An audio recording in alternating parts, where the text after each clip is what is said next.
Okay, the rescue cookie. Tablespoon of coconut flour.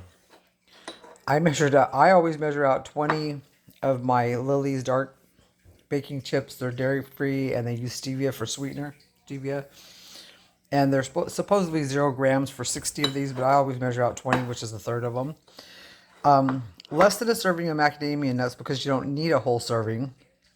So about 15 or 16 grams is plenty, and I'm going to use them in my bean grinder, my coffee bean grinder. I'm going to grind them all up, make a paste out of them, and then you're going to have some plant milk, and I'll show you how to put this together in just a second.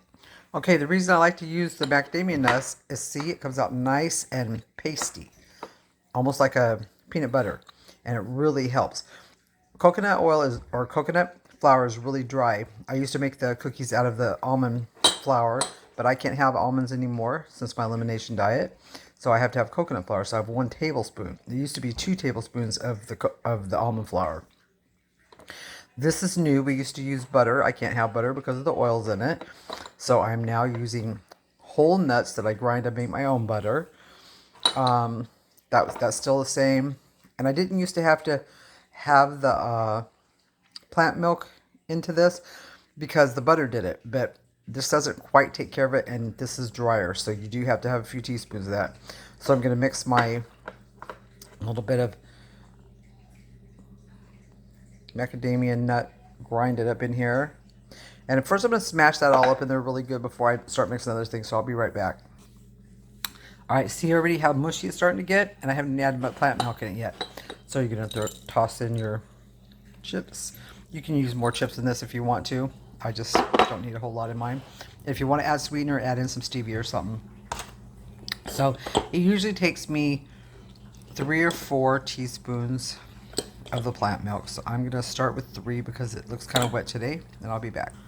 Alright, I ended up adding in 40, but you want it to be a nice soft dough. You want it to be soft because, like I said, coconut flour is really dry. I think I might even add a little bit more in here. You need it to be soft so it doesn't dry out in the microwave when we cook it here for our little 30 seconds. And you want it to be able to hold together.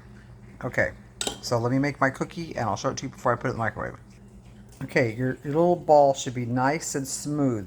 If it's showing a bunch of cracks and stuff, you might need to add a little bit more plant milk. Then when you start pressing it down on your little piece of parchment paper, you're making your cookie, whatever size you want it. Remember, it's not really going to grow or swell a whole lot, so you just make it the size you want it.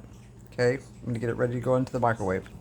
Alright, here's my cookie going into the microwave, and it's probably about the size of my palm, or half my palm anyway. Alright, 30 seconds in the microwave. Well, actually 33. 33 seconds, I'm just on whatever your high is.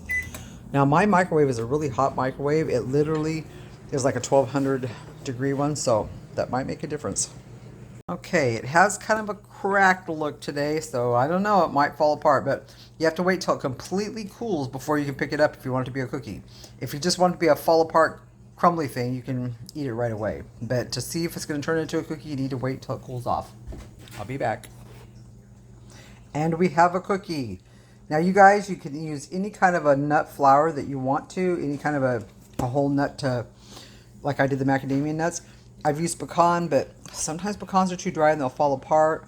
Hazelnuts will definitely fall apart because they're dry. Walnuts sometimes are moist enough. You need one that's going to kind of make it pasty, and macadamia nuts just work the best. They also have the lowest carbs in them. Just saying. So there's your 1 net carb or 1 carb rescue cookie for those times when you just really need something sweet and you don't want to blow yourself out of the water.